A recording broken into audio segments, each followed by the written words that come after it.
dificuldade estrutural que a esquerda tem para apresentar? Por que essa Lula-dependência? O PT está envelhecendo? Eu convivi com o Lula, não tanto nesses últimos 10 anos, o Lula sempre estimulou lideranças novas. Ele já pensava em não ser candidato em 98. Mas uma coisa é ele estimular, outra coisa é surgir. Não, mas surgiu, o Haddad é uma liderança. O Haddad quase foi presidente da República. E a ministra da Fazenda, e foi ministra da Educação. Ele tem lideranças novas. O Rafael Fonteles, no Piauí, é uma liderança nova. Os governadores todos são liderança nova. O Camilo, todos que passam, tirando o Hélito, que já é um quadro Mas não são anterior. lideranças nacionais, Sim, né? tem, mas o Nicolas também não. O Nicolas também não é liderança nacional. Liderança nacional só tem o Bolsonaro e o Lula. O Marcel pode se projetar. Qual é a circunstância histórica dessa situação do PT? É que nós passamos 7 anos reprimidos.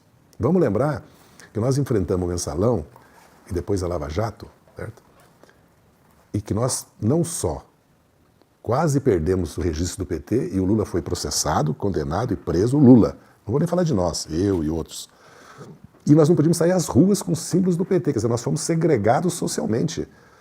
Então, isso tem um custo, como teve um custo de 21 anos de ditadura militar para surgir novas lideranças no Brasil, novas instituições democráticas, organizações. Mas tem uma responsabilidade também das lideranças do PT que erraram muito, né? Em diversos desses episódios. Sim. Já foi questionado várias vezes sobre isso. Sim, nós erramos, mas o fato histórico é que houve uma repressão institucional contra o PT e social contra o PT.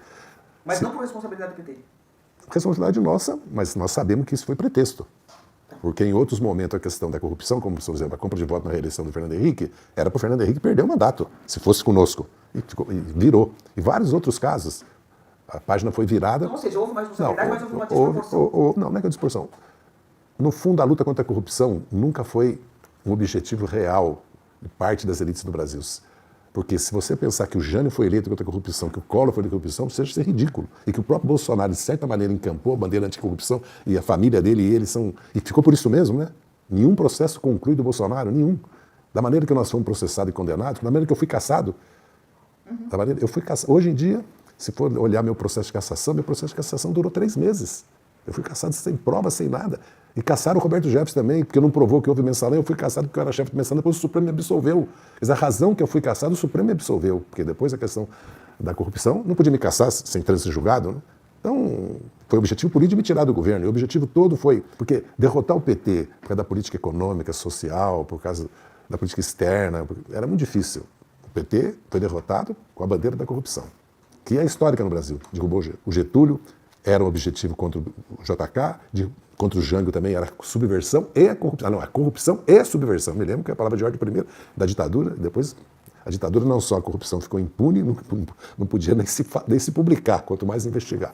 Mas a verdade é que nós temos sim um déficit de renovação, chamado relevo que eu falo, né? Que o PT precisa fazer. O PT foi, na história do Brasil partidária, sempre vanguarda, sempre renovou. Há 10 anos atrás, nós pusemos a paridade de gênero nas direções do PT e as cotas.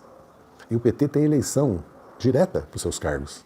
Os filiados votam, 600, 400, 500 mil filiados votam. Porque o PT é um partido nacional, é único hoje na esquerda. Os outros partidos estão muito regionalizados, né? Não vamos falar da rede do PV e do PCdoB, porque são partidos que estão no tamanho deles e a perspectiva. O PSB e o PDT perderam metade da bancada na última eleição. Certo? O partido que existe nacional é o PT. E o PSOL é um partido representativo, mas muito localizado no Sudeste e em algumas capitais. Quem tem uma representação nacional, tem uma base social, tem uma memória histórica desses trabalhadores que continuaram votando de maneira à esquerda, progressista, democrática, é o PT. O PT tem voto mais nas classes mais pobres, vamos dizer, de baixa renda, mas tem voto também no setor da classe trabalhadora, senão não conseguiria fazer a votação que faz, entendeu? Tem voto. Tem que reconstruir, de certa maneira, certo? Como nós estamos reconstruindo no Brasil, o PT. A minha opinião é que o PT tem a oportunidade, o ano que vem agora, de fazer um balanço desses últimos 20 anos, certo? De eleger uma nova direção, certo? E de se renovar. É uma oportunidade. Por isso que nós começamos a discutir, a trabalhar, uma pré-candidatura como de um líder do PT como o Edinho, certo?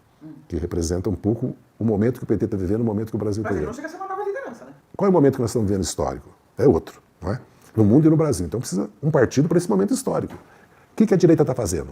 A direita está consolidando seus partidos, com movimento de mulheres, de jovens, com institutos de pensamento e pesquisa, com formação política, com sedes, o PP, a União Brasil, o PR, o PL, você pode olhar, todos os partidos. Estão fazendo o que a esquerda sempre fez. E nós precisamos voltar a fazer isso.